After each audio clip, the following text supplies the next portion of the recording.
You know, in all my cycles serving the Galactic Council as a diplomatic observer, I thought I had seen every possible way a species could mess up first contact protocols. Boy, was I wrong. The name is Vex Cathara, and I am what you might call a professional witness to stupidity. My species, the Morthak, have been documenting galactic politics for over 12,000 years. We pride ourselves on our neutrality, our keen observation skills, and our ability to predict exactly when things are about to go spectacularly wrong. Today was one of those days. The human delegation had arrived at Station Omega-7 3 rotations ago, and already the political atmosphere was thicker than a Belvarian swamp. Ambassador Elena Voss stood at the center of the Grand Assembly Chamber, her small frame dwarfed by the towering representatives from dozens of species. But here is the thing about humans that most of the galaxy still has not figured out. Size means absolutely nothing to them. So let me get this straight, Elena said, her voice carrying that particular human tone that I had learned to recognize as dangerous, like the calm before a stellar storm. You are telling me that Earth's application for full membership in the Galactic Council is being denied because we are too aggressive. High Chancellor Zor Velthon of the Kralaxian Empire leaned forward, his multiple eyes gleaming with what passed for amusement among his kind. The Kralaxians had been the dominant military force in this sector for centuries, and Zor Velthon was particularly fond of reminding everyone of that fact. Precisely, human. Your species has demonstrated an alarming propensity for violence. The recent incident with the Theta pirates alone.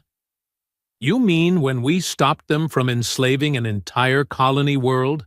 Elena interrupted, raising one eyebrow in that expressive way humans do.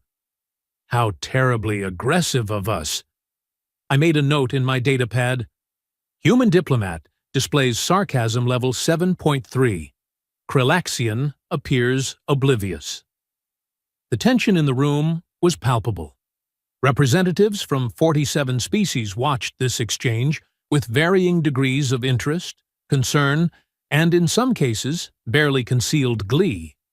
The Ythrak delegation was practically vibrating with excitement, their tentacles twitching in anticipation of what they hoped would be a spectacular diplomatic failure.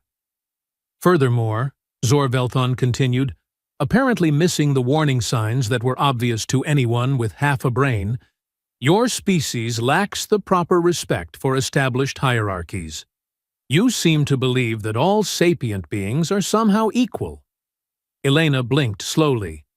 How absolutely shocking of us. Indeed it is, rumbled General Krex Morlax, the Brutalian representative whose species looked like someone had crossed a rhinoceros with a bulldozer and then given it anger management issues. In civilized space, we understand that some species are naturally superior to others. It is the way of things. Now, here is where I should mention that I had spent the last several months studying human history and culture as part of my assignment. What I found there was both fascinating and terrifying. Humans had this peculiar habit of appearing reasonable right up until the moment they decided you had crossed a line you did not even know existed. Then they became something else entirely. Naturally superior, Elena repeated, her voice taking on that particular flat quality that made my secondary nervous system start sending alarm signals. Based on what criteria, exactly? Military strength, obviously, Krex Morlax snorted. Economic power, technological advancement.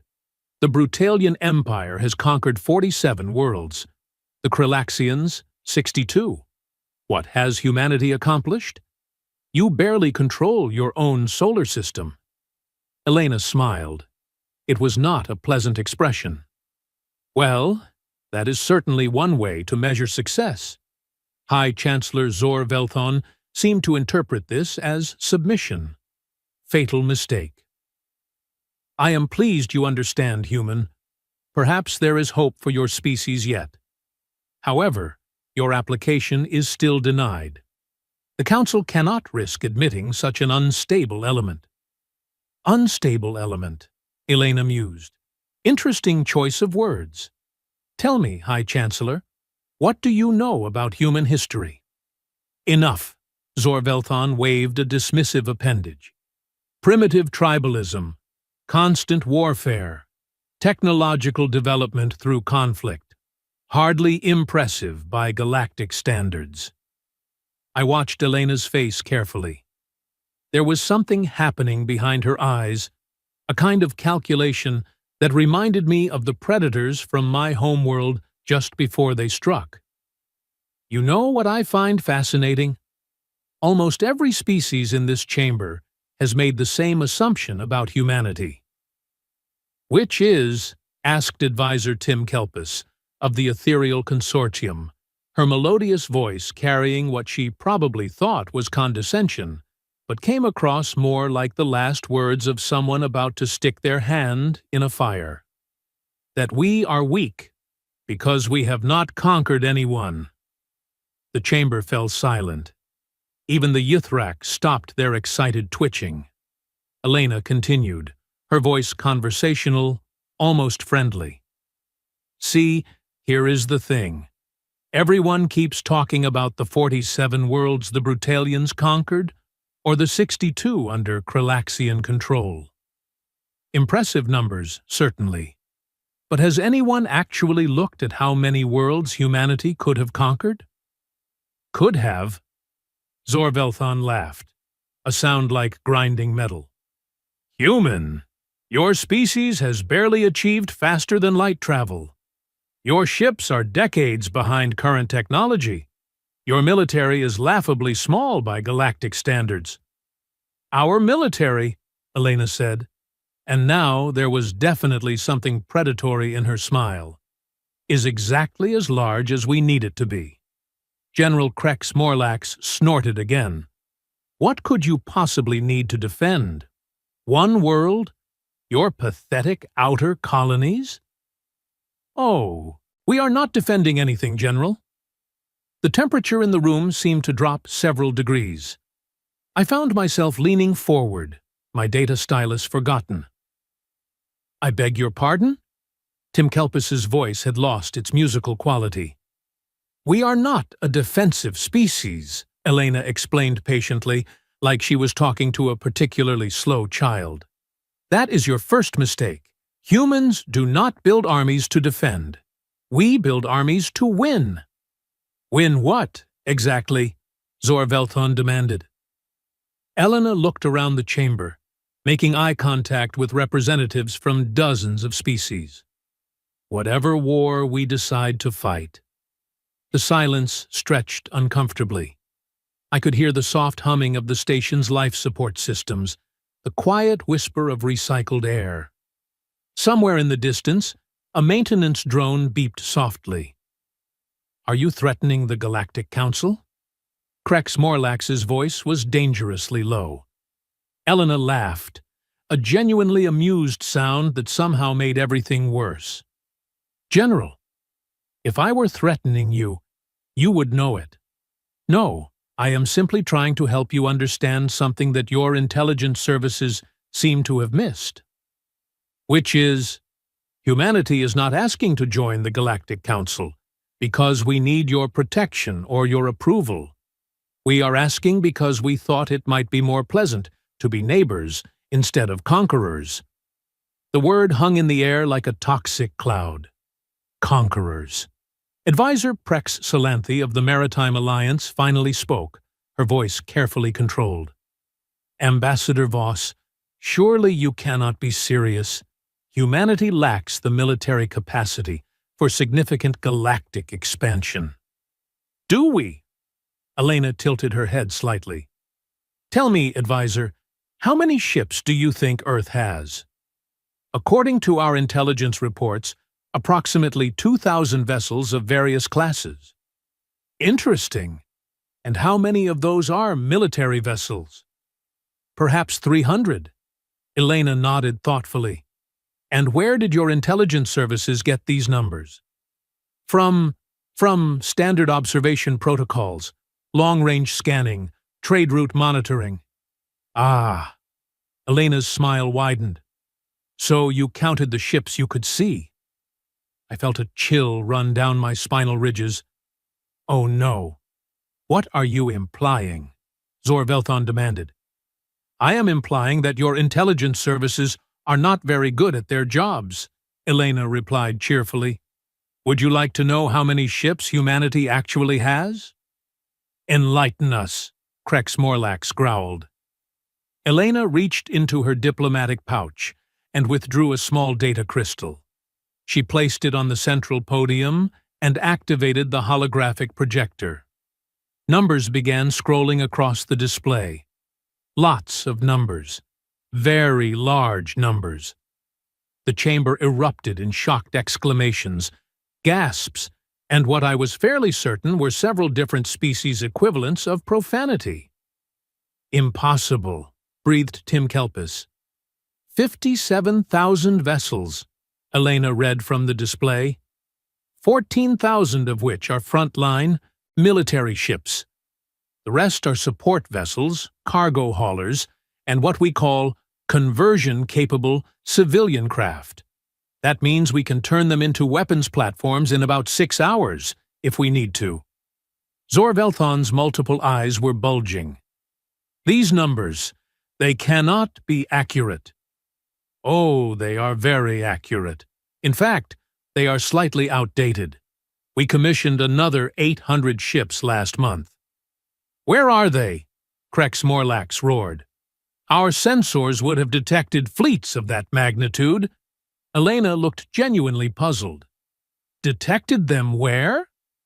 In your system, around your colonies. Why would we keep them there? That would be strategically unsound.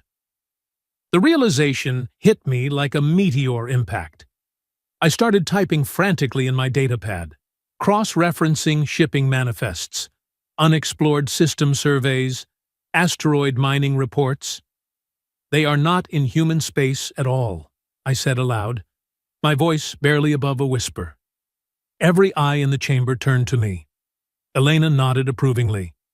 Very good, Observer Vexkthara. No, they are not in human space. They are in everyone else's space. The silence this time was absolute. You could have heard a single atom split. For the last 15 years, Elena continued conversationally, while you have all been so busy measuring your conquered worlds and comparing the sizes of your empires, humanity has been quietly building the largest fleet in galactic history. And we have been positioning that fleet very, very carefully. She manipulated the holographic display, and a three-dimensional map of the local galactic sector appeared. Red dots began appearing throughout the display. Thousands of them. Each red dot represents a human fleet element, Elena explained. As you can see, we have assets positioned within striking distance of every major world, trade route, and military installation in this sector of the galaxy. Advisor Prex Solanthi was staring at the display in horror. This is an act of war. No, Elena said calmly. This is preparation for war. There is a difference.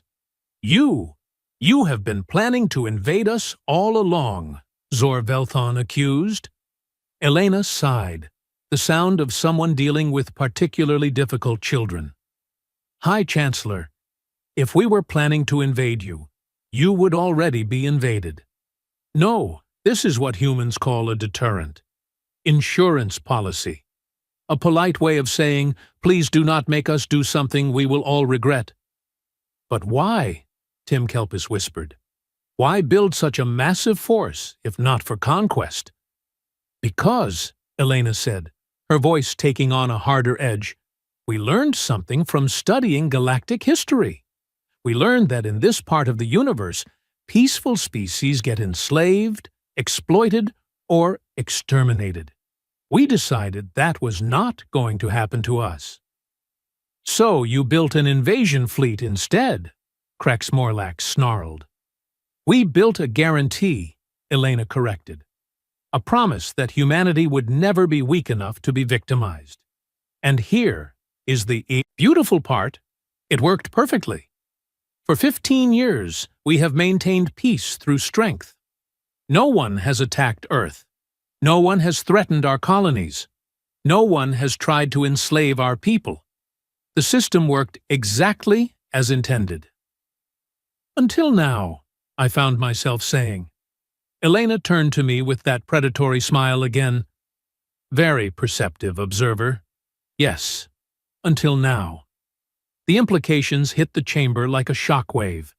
The assembled representatives began talking at once, their voices rising in panic and outrage. Silence! Zorvelthon's voice boomed across the chamber. Are you saying that humanity considers the Council's denial of membership to be an act of aggression? Not at all, Elena replied. I am saying that 3 days ago, humanity received intelligence that several Council members have been planning a preemptive action against our so-called growing threat. Apparently, some of you have decided that the existence of human military capability is itself grounds for military intervention. My blood went cold. I had heard rumors, whispers in the diplomatic corridors, but I had dismissed them as typical Council paranoia. That intelligence, Elena continued, was confirmed when General Krexmorlax sent a coded message to his fleet commanders 18 hours ago, instructing them to begin mobilization procedures. Krexmorlax went very still.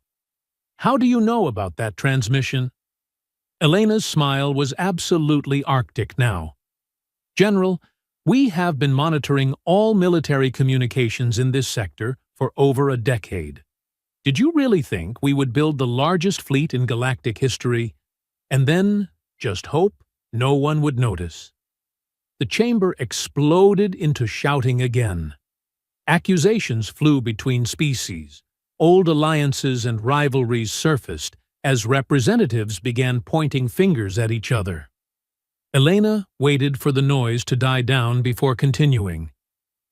So here we are, she said.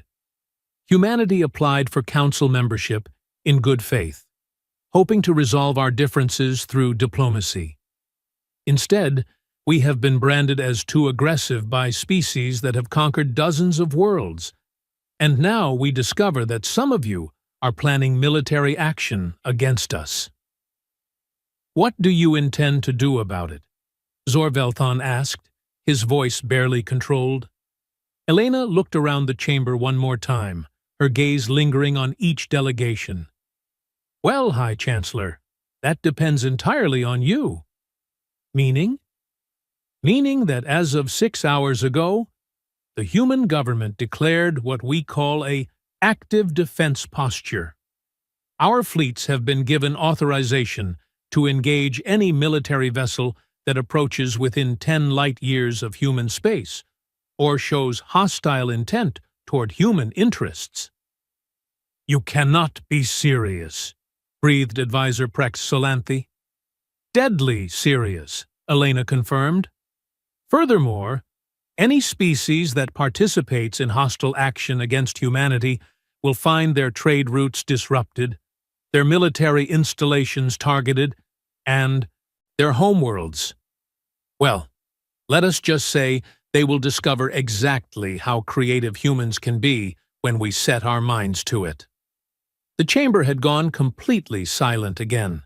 I could practically feel the weight of 57,000 human warships pressing down on everyone present.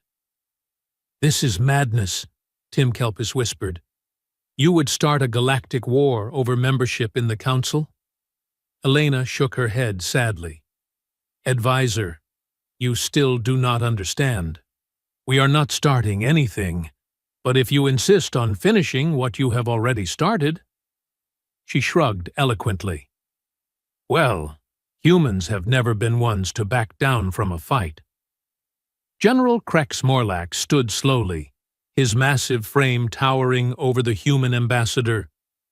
Do you have any idea what you are proposing? The Brutalian Empire alone has military forces numbering in the millions. Our ships are proven in battle. Our warriors tested by countless campaigns. Elena looked up at him without flinching. General, let me ask you something. In all those campaigns, all those conquests, have you ever fought an enemy that wanted to fight back? The question hung in the air like a challenge. I beg your pardon? Have you ever faced an opponent that was not trying to defend something? Not trying to protect their families, their homes, their worlds? Have you ever fought an enemy whose only goal was to destroy you? Krex Morlax's expression shifted slightly.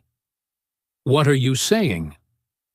I am saying that every war the Brutalian Empire has fought has been against people who wanted to survive, people who had something to lose, people who would eventually surrender if the cost became too high. Elena's voice took on a cold, factual tone. Humans are different, General. When we fight to win. Period. We do not surrender. We do not negotiate. We do not stop until our enemies are completely and utterly defeated. It is just how we are built. The temperature in the chamber seemed to drop another few degrees. I found myself unconsciously checking the environmental controls. You speak of human nature as if it were some kind of weapon, Zorvelton said slowly. High Chancellor, Elena replied. Human nature is the most terrifying weapon in the known galaxy. We are the only species that has ever looked at the concept of mutually assured destruction and thought, yes, that sounds reasonable. The implications of that statement sank in slowly. Mutually assured destruction. The complete annihilation of both sides in a conflict. Most species found the concept literally unthinkable. The idea that a rational being would choose total destruction rather than accept defeat went against every survival instinct in the known galaxy. Except, apparently, for humans. Surely, Advisor Prex Solanthe said carefully, your government would not authorize such extreme measures over a diplomatic dispute. Elena tilted her head slightly, considering the question. Advisor, do you know what happened the last time? Someone threatened to destroy humanity. I know. Neither do we, Elena said cheerfully, because it has never happened. See, most species that get to the point where they could pose an existential threat to humanity have already figured out that it would be a spectacularly bad idea. Until now, I muttered again. Elena pointed at me approvingly. Exactly, until now. Congratulations, ladies and gentlemen. You are about to make galactic history. The weight of the moment pressed down on everyone in the chamber. 57,000 human warships positioned throughout the sector. Fleets that had been hiding in plain sight for over a decade. A species that apparently viewed total mutual annihilation as a perfectly reasonable military strategy. And at the center of it all, one small human woman who was delivering what amounted to the most polite ultimatum in galactic history. High Chancellor Zorvelton cleared his throat. Ambassador Voss, perhaps we should take a recess to consider these revelations. Of course, Elena said graciously. Take all the time you need. Just keep in mind that my government is monitoring this situation very closely. Any hostile action, any aggressive fleet movements, any attempt to mobilize forces against human interests will be interpreted as an act of war. And then what? Krex Morlax demanded. Elena smiled that terrifying human smile one more time. And then, General, you will discover exactly why humanity has never needed to conquer anyone to be the most dangerous species in the galaxy. The session was officially adjourned, But nobody moved. They just sat there, staring at the holographic display with its thousands of red dots representing human military assets. Assets that had been invisible, undetected, perfectly positioned for over a decade. As the representatives finally began filing out of the chamber, I heard fragments of conversation in dozens of languages. Fear, confusion, desperate calculations of military strength and political alliances. The entire balance of power in the sector had shifted in the space of a single diplomatic session. But what struck me most was not the fear in their voices, or the panic in their movements. It was the look on Elena's face as she gathered her materials. She did not look angry, or triumphant, or even particularly concerned. She looked tired, and maybe just a little bit sad, like someone who had just been forced to reveal a secret she had hoped never to use. They threatened Earth's diplomat, not realizing humanity had already declared war. Part 2. The emergency session reconvened exactly 4 hours later, and let me tell you, those 4 hours had been the most chaotic in Station Omega-7's recorded history. I had spent most of that time frantically updating my reports while monitoring emergency communications between various species fleets. The panic was spreading faster than a plasma fire in a hydrogen storage facility. Ambassador Elena Voss returned to the chamber looking exactly as composed as when she had left. Meanwhile, every other representative looked like they had aged several years in the span of an afternoon. High Chancellor Zor Velthon's multiple eyes were bloodshot. General Krex Morlax kept checking his personal communicator every 30 seconds. And Advisor Tim Kelpis appeared to be experiencing what humans might call a nervous breakdown. I trust everyone has had sufficient time to consult with their respective governments? Elena asked pleasantly, settling into her chair like she was attending a garden party instead of potentially triggering the largest military conflict in galactic history. Sufficient time? Krex Morlax exploded. Do you have any idea what you have unleashed? Half the fleets in the sector are mobilizing. Trade routes are shutting down. The Vorthan Republic is threatening to close their borders. Elena nodded sympathetically. Yes, we have been monitoring the situation. Quite a lot of military chatter, actually. Some very interesting tactical discussions. The blood drained from Krex Morlax's face, or at least shifted to a paler shade of purple. You are still intercepting our communications? General, Elena said with infinite patience. We have been intercepting everyone's communications for 15 years. How did you think we knew about your mobilization orders? Lucky guess. Advisor Prex Solanthe leaned forward desperately. Ambassador, surely there must be some way to resolve this situation peacefully. War benefits no one. I completely agree, Elena replied. That is why humanity has spent the last decade and a half trying to avoid one. Unfortunately, it takes two parties to maintain peace, and it only takes one to start a war. Then what do you propose? Zor Velthon demanded. Elena consulted her datapad with the casual air of someone reviewing lunch options. Well, that rather depends on what you all have decided. Have you chosen diplomacy? Or shall we proceed with the alternative? The chamber fell silent except for the soft humming of environmental systems. I could practically hear the calculations running through dozens of alien minds. Military strength versus economic consequences. Fleet positions versus political alliances. The cost of war versus the price of peace. Finally, Advisor Tim Kelpis spoke up, her melodious voice strained. The Ethereal Consortium has reconsidered its position regarding humanity's membership application. How lovely, Elena said. And what is your new position?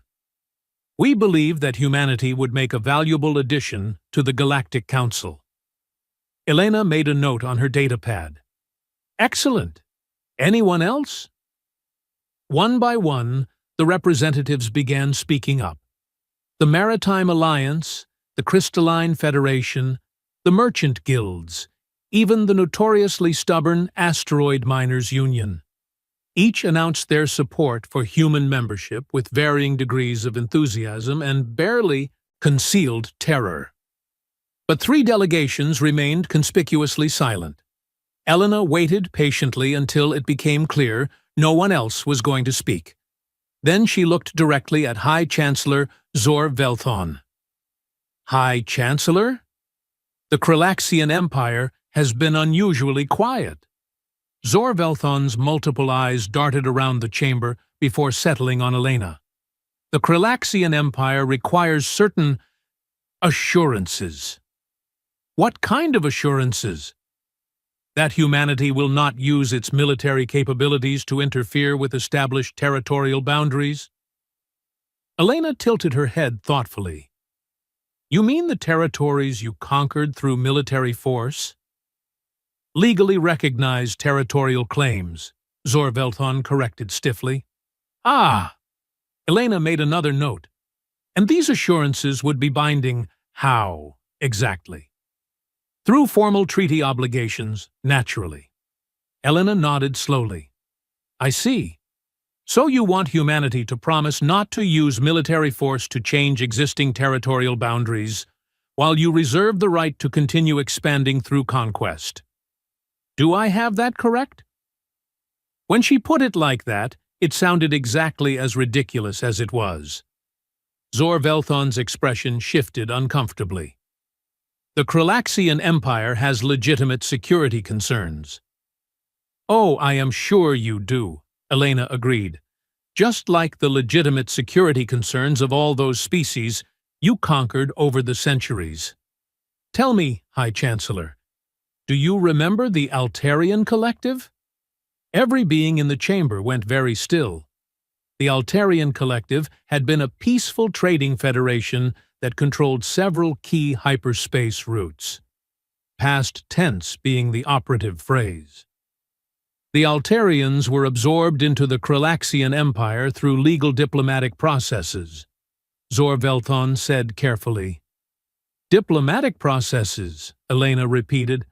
Is that what you call blockading their trade routes until they faced economic collapse and then offering them protection in exchange for political submission? That is a gross oversimplification. Is it? Elena pulled up another holographic display. Because our intelligence suggests a very different story, should I share the communications intercepts from that period? The ones where your military commanders discuss the best way to make the blockade look like a pirate problem? Zor Velthon went completely silent. Around the chamber, other representatives were staring at the Kralaxian delegation with expressions ranging from shock to disgust. Apparently, not everyone had been aware of the true details behind the Altarian absorption. The point is, Elena continued, humanity finds itself in the awkward position of being asked to respect territorial boundaries that were established through exactly the kind of aggressive expansion we are supposedly too dangerous to engage in ourselves. What are you suggesting? Prex Solanthe asked nervously. I am suggesting that if the Galactic Council wants humanity to respect certain rules, then perhaps those rules should apply to everyone equally. General Krex Morlax stood up abruptly. The Brutalian Empire will never accept restrictions on our sovereign right to expand. Elena looked at him with what appeared to be genuine curiosity. General, out of professional interest, how many wars has the Brutalian Empire fought in the last century? 47 successful campaigns, Krex Morlax replied proudly. And how many of those campaigns were against opponents with equivalent military technology? Krex Morlax paused. Equivalent technology is irrelevant. Victory is what matters. So, none of them, Elena translated. You have spent a century conquering species that could not effectively fight back, and now you are concerned about your sovereign right to continue doing so. We have built the strongest military in the sector through honorable conquest. Elena laughed, a sound that made everyone in the chamber flinch. General, there is nothing honorable about beating up civilizations that never had a chance against you. That is not conquest. It is bullying on a galactic scale. How dare you? How dare I what? Point out that the mighty Brutalian Empire has never actually fought a fair fight? That your entire military doctrine is based on overwhelming technological superiority against primitive opponents? Krex Morlax's face was turning an alarming shade of red-purple. You think humanity could stand against the Brutalian war machine? I think, Elena said quietly, that humanity could end the Brutalian war machine in about 6 hours if we decided to. But that would be wasteful, and we try not to waste things. The threat hung in the air like a toxic cloud, but what made it truly terrifying was the casual way Elena delivered it, like she was discussing weather patterns instead of the potential annihilation of an entire stellar empire. 6 hours, Zorvelthon whispered. Well, maybe 8, if they put up more of a fight than expected. But I doubt it. Most bullies fold pretty quickly when someone finally punches back. I found myself checking my chronometer involuntarily. 6 hours. Could humanity really cripple the Brutalian Empire in 6 hours? Given what I had learned about human military capabilities over the last day, I was beginning to think they could do it in half that time. This is madness, Team Kelpis breathed. You cannot simply threaten entire civilizations. Advisor, Elena replied patiently, I am not threatening anyone. I am explaining reality.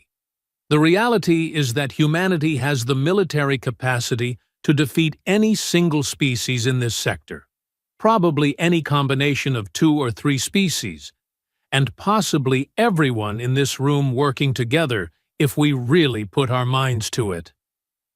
Then why have you not conquered us already? Zorvelthon demanded. Elena looked genuinely puzzled by the question. Why would we want to? Conquest is expensive, time-consuming, and frankly rather boring. We have better things to do with our time. Such as? Art, music, literature, scientific research, exploration, philosophy. Elena shrugged. Things that actually matter. Building something instead of just taking what someone else built. The concept seemed to be genuinely foreign to most of the representatives present. The idea of having overwhelming military power and choosing not to use it for territorial expansion was apparently beyond their comprehension.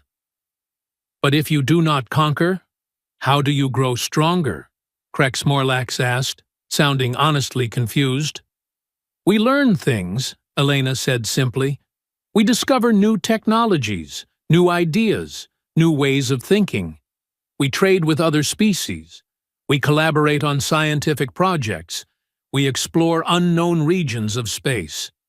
Conquest just gets you more of what you already have.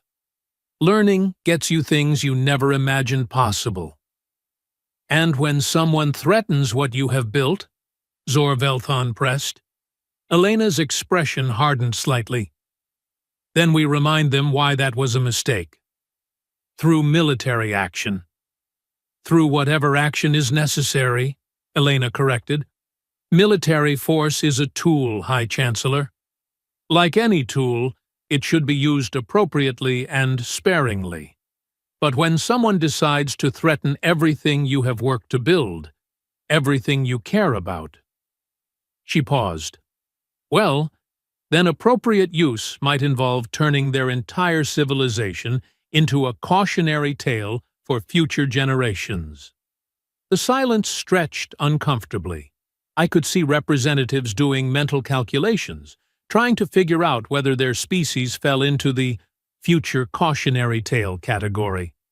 However, Elena continued cheerfully, we much prefer not to reach that point. Which brings us back to the original question, diplomacy or war? Advisor Prex Salanthe cleared her throat nervously. Ambassador, what exactly would humanity require in exchange for peaceful coexistence? Nothing unreasonable, Elena replied. Full membership in the Galactic Council, with all associated rights and privileges. Recognition of human territorial claims in our current sphere of influence. And a mutual non-aggression pact with all Council members. That seems manageable, Prex Salanthe said carefully. Oh, and one more thing, Elena added casually. We want the Altarian Collective restored to independence. The chamber erupted in shocked exclamations. Zor-Velthon shot to his feet, all his eyes blazing with outrage. Absolutely not! The Altarian territories are legally part of the Kralaxian Empire? Were, Elena corrected. They were legally part of your empire. But that legal status was obtained through what humans would call extortion and coercion. We do not recognize territorial claims based on economic warfare. You cannot simply void centuries of established law. Elena consulted her datapad again. Actually, we can. See, one of the advantages of having the largest fleet in galactic history is that we get to decide which laws we recognize and which ones we do not. This is piracy, Krex Morlax roared. General, this is justice. There is a difference, although I understand why you might find the concept confusing. Zor-Velthon was practically vibrating with rage. The Kralaxian Empire will never agree to such terms. That is certainly your choice, Elena said calmly, but you should understand the consequences of that decision. Which are? Elena activated the holographic display again, but this time it showed a different image. Instead of the red dots representing human fleet positions, it showed the major Kralaxian military installations, trade routes, and population centers. Each one was marked with a small blue targeting reticle. In the event that diplomacy fails, Elena explained conversationally, humanity has prepared what we call Operation Clean Slate. Every major Kralaxian military installation will be simultaneously neutralized. All hyperspace routes into Kralaxian territory will be blockaded. Economic and communication networks will be disrupted. And then we will broadcast a simple message to every world in your empire.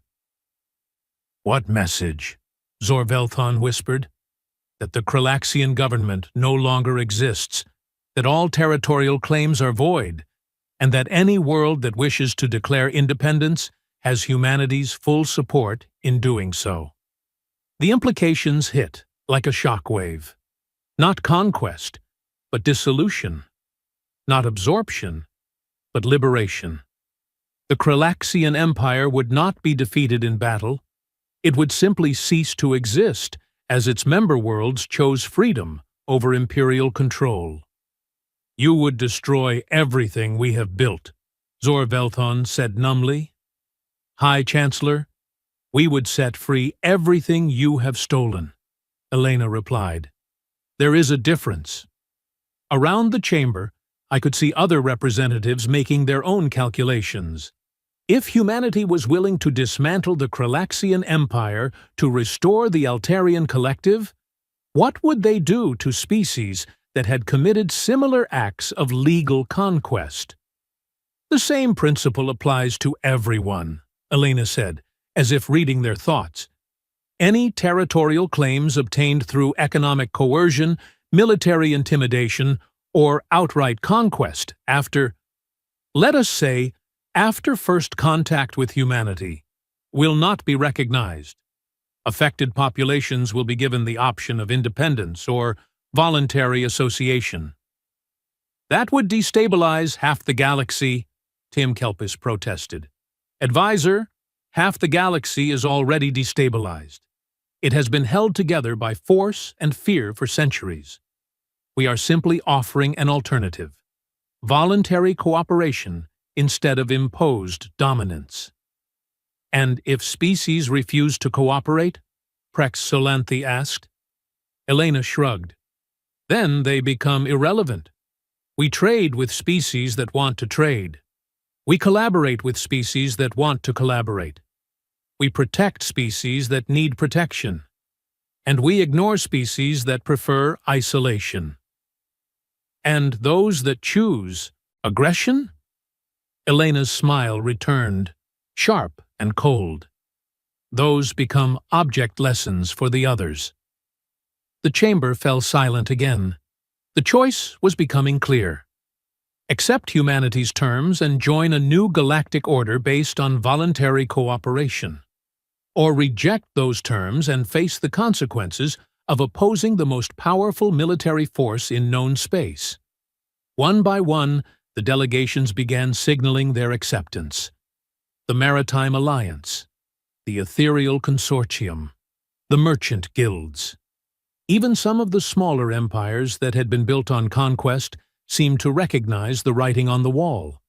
But 3 delegations still held out: the Kralaxians, the Brutalians, and, surprisingly, the Ythrak hegemony. Elena waited patiently until it became clear no one else was going to speak. Then she looked at the 3 remaining holdouts with something that might have been pity. "Final call, gentlemen. Diplomacy or war?" Representative Slith Yex of the Ythrak hegemony finally spoke, his tentacles writhing with agitation. "The Ythrak demand to know humanity's true intentions. This cannot be about justice or freedom. What do you really want?"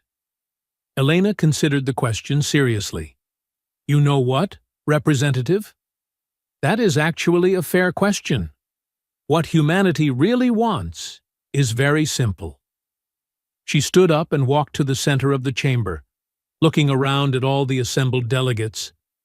"We want to be left alone to build the kind of civilization we choose to build. We want to explore the galaxy and learn new things and meet new species without constantly worrying about whether someone is going to try to conquer us or destroy us.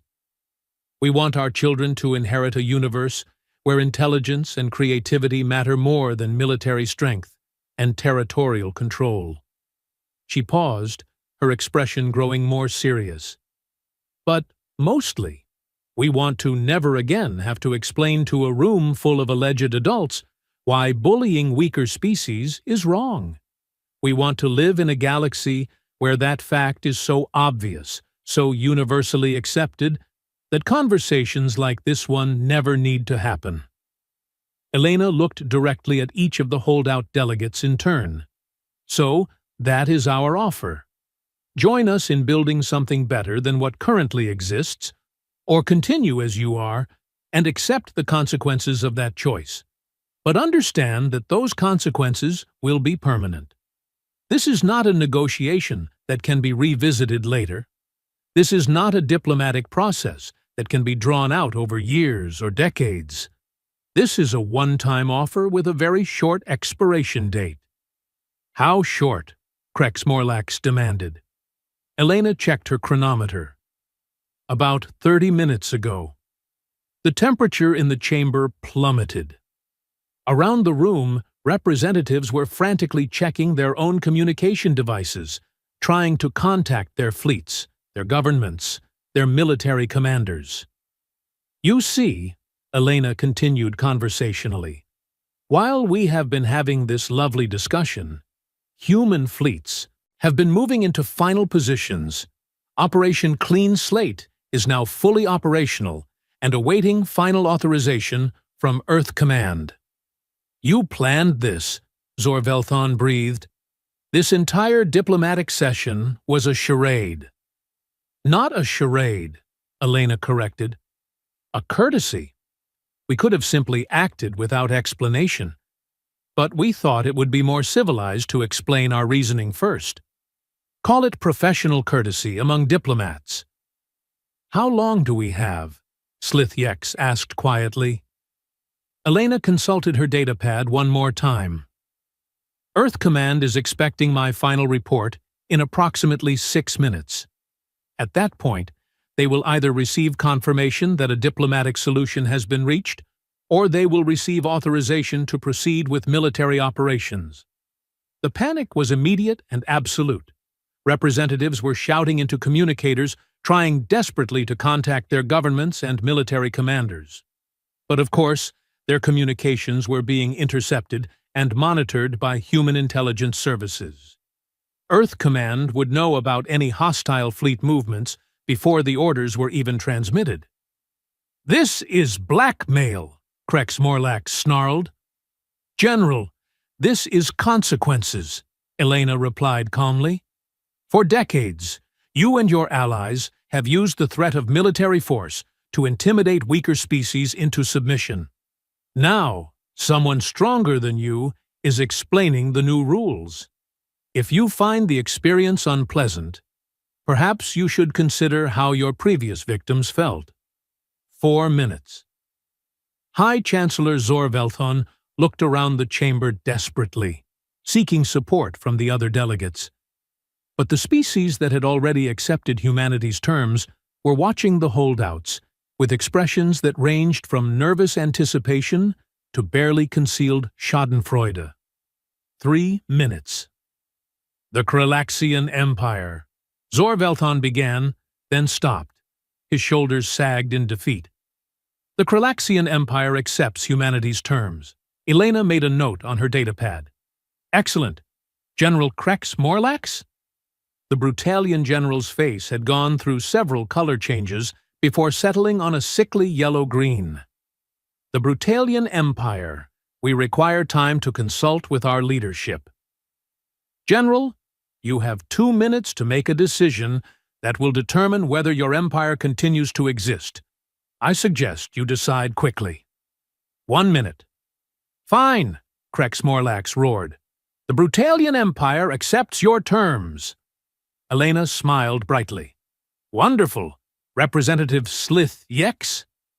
The Ythrak delegate looked around the chamber one more time, his tentacles writhing in what I had learned was their species' expression of extreme agitation. "The Ythrak hegemony accepts." Elena activated her communicator. "Earth Command, this is Ambassador Voss. Diplomatic solution achieved. Operation Clean Slate is to remain on standby, but not execute. Repeat, diplomatic solution achieved." The relief in the chamber was palpable. Representatives slumped in their chairs, wiped sweat from various appendages, and tried to process what had just happened. "Congratulations, everyone," Elena said cheerfully. "Welcome to the new Galactic Order. I think you are going to like it much better than the old one." As the session finally adjourned and delegates began filing out of the chamber, I found myself alone with Elena for a moment. She was gathering her materials with the same calm efficiency she had displayed throughout the entire crisis. "Ambassador," I said quietly, "may I ask you something?" "Of course, Observer." "Would you really have done it? Operation Clean Slate?" Elena paused in her packing and looked at me with those strange human eyes. For a moment, I saw something there that made my secondary nervous system activate again. Something cold and absolutely certain. "Observer Vex Cathara," she said quietly. "Humanity spent the last 15 years preparing for this moment. Do you really think we would have gone to all that trouble just to bluff? I thought about the 57,000 human warships positioned throughout the galaxy. Ships that had been hidden in plain sight for over a decade. A species that viewed mutually assured destruction as a reasonable military strategy. "No," I said finally. "I do not think you were bluffing at all." Elena nodded approvingly. "Then you understand humans better than most. We do not make threats we are not prepared to carry out. We do not start fights we are not prepared to finish. And we do not offer peace to those who prefer war. She finished packing and headed toward the exit, then paused at the doorway. Observer, you might want to update your files on human psychology. We are not actually as aggressive as everyone seems to think. We just have very firm opinions about what constitutes acceptable behavior. And what happens to species that disagree with those opinions? Elena's smile was absolutely terrifying. They become very quiet, very quickly. As she left the chamber, I sat alone with my datapad and tried to process everything that had just happened. In the space of a single day, humanity had revealed the largest military force in galactic history, dismantled the existing power structure, and established themselves as the dominant species in the sector. And they had done it all while claiming they just wanted to be left alone. I made a final note in my report. Recommendation: do not threaten humanity. Under any circumstances. Ever. Because if there was one thing I had learned from observing this diplomatic disaster, it was that humans were absolutely telling the truth about one thing. They really did prefer to build rather than conquer. But when someone forced them to choose between the two, they were very, very good at making the choice quickly and permanently. The galaxy had just learned that lesson the hard way.